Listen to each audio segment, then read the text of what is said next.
So in this video, we're going to give you an extra bonus, and that is taking this bay area and making it bigger by removing the panels, the wooden panels, and putting plexiglass that is see-through. So now we can see the plumbing or wiring or any issues that might come about without taking the walls down. How great that is. I know that I'm very happy how it turned out, so I'm going to show you how I did it, and I hope you guys enjoyed. And if you guys enjoyed, give us a thumbs up, and also let us know in the comments below what you think of it. So check it out. So what we're going to do is I'm going to cut this wood here, giving myself probably about 3 inches from this plate. I'm going to cut this down so then I'll have a place to fasten my acrylic to that, and then use that aluminum channel, and then we'll screw the acrylic to the aluminum because I got some aluminum screws, self-tapping screws, and then we're going to put a channel up on top too for it to grab, and same thing there. But as you notice, you see that cable sticking out. That's the cable for the black tank, and you really don't want to kink that or restrict it because then it'll become harder to pull. And as you can also see, I have these little monitors right there. Here's another one. So this is a monitor that in case the bay gets wet, it detects water and it goes off and it alerts me. So I actually have a third one on the other side. I can't say enough about this device here. This device, it helps to detect any water leaks that you have throughout your RV. It has these 4 metal sensors, and once water touches all 4, this is the audible sound that you will hear. Once you hear that sound, it tells you that there's a leak, and that's exactly what happened. We came back from a trip, and I normally leave the water off. When I turned it on, 2 days later, that sound went off, which had alerted me that there was something going on in the bay area. Because I did the acrylic, I was able to see where the water leak was exactly at without taking all the panels out. I only had to take the panel from that section, and come to find out that the water leak happened to be where the water pump was at in the back end. Fortunately for me, it was just a matter of a few screws that I need to retighten it, and then the leak stopped, which is crisis averted. So guys, I highly recommend to purchase these little detectors on Amazon, and the link is in the description below, which it doesn't cost you anymore, but it'll help our YouTube channel, because we'll get a small commission from this, and we would appreciate it. But I highly recommend to you buy these items and put it anywhere you think that there's a possibility of a water leak. So I hope this helps, and check out the rest of the video.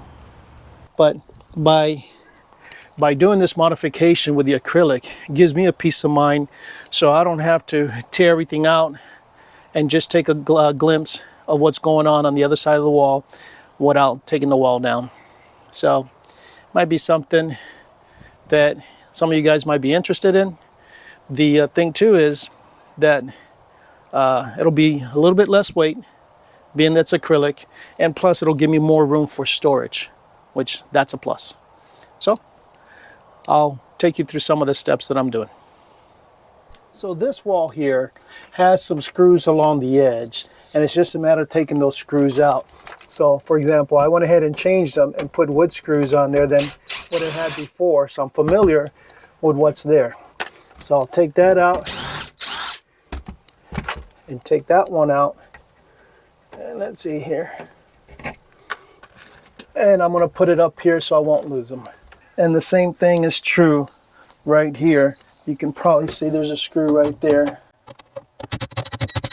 and see, it comes off pretty easy, and that's what you have back there. There's the other sensor that I have. It looks like at one point before I purchased the RV that there must have been a leak there before because of the residue you see there, so that's why I put a monitor there. So my plan is to, and I kind of already marked it, is to kind of go this way. We can't really do a 90 degree because of this tubing, but we'll do, it's almost like a 45. I said 80 before, but it's like a 45, and then come this route. So we'll see how that goes. What I'm doing here is I did a line where I want my wood cut, but I cut the carpet about 2 inches past. So like that, once I cut my wood, then I can wrap the edge so I can finish edge just like it has here. So this is what it looks like after it's been cut. So you see now this here. So we'll go ahead and wrap this around with some contact cement. So like that, it'll look finished. Boom. Except for I put that black marker there. Hindsight, next time. So I use my level. These cords, these cables were against the wood and I didn't want it cutting. So I just kind of pushed it out of the way. So now the next step is that we're going to go ahead and cut a couple of the aluminum just to kind of mount it on top, and then the acrylic. Same thing over there. So what I did was I pre-drill with a drill bit, then a uni bit, and so it can widen out the holes. And I did that piece there. This one is going to go here. That one will go there. And I believe, I forget if this one goes here. So I need to pre-drill that one. And then this one will go here. So in order to figure out if I have it lined up, I just taken this one, put it underneath, then I know that my angle is right. So now what I'll do is take this one out and then drill my 2 screws knowing that my angle is correct. So here's the progress. We've put this acrylic already and it's screwed in. And we put this one here and that one's screwed in. What we did is we screwed around the edges to the wood here, so that's secure. We screwed into this angle here and down below. And then we also got here. So now all I got left is this guy to put in. We cut out a notch here so this cable's not scraping. I'm going to put some type of a rubber to protect the coating there, just for vibration so it won't cut into it. So now, then I also cut this notch here at the bottom to go like this. So we still got to put the angle on the top, but that's going to be one of my last things to mark to make sure it's in the right spot.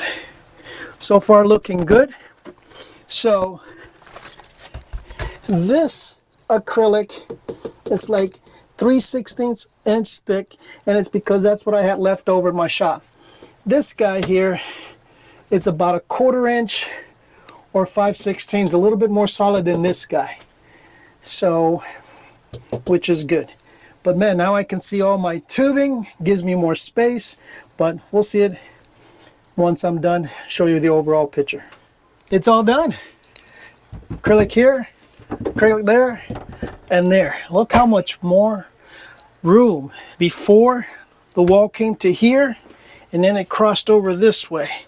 So we lost all that space. Check it out. We lost all that space, but now how much more we got. So, and the good thing is I can see everything, especially if there's any water leaks, without tearing the walls down.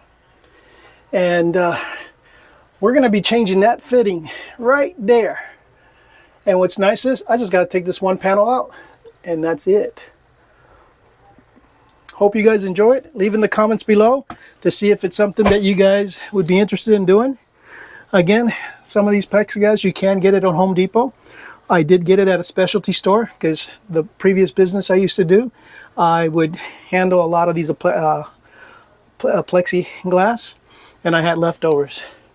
And so the aluminum, I think it was like $12 for an 8-foot by 3/4 inch. So I needed 11 feet, but I only bought 8, and I figured that I'll space between, because that's what I did here.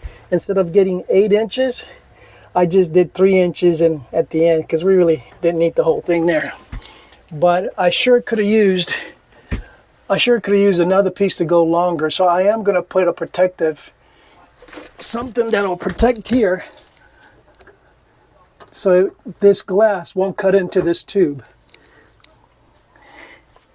And so there you go.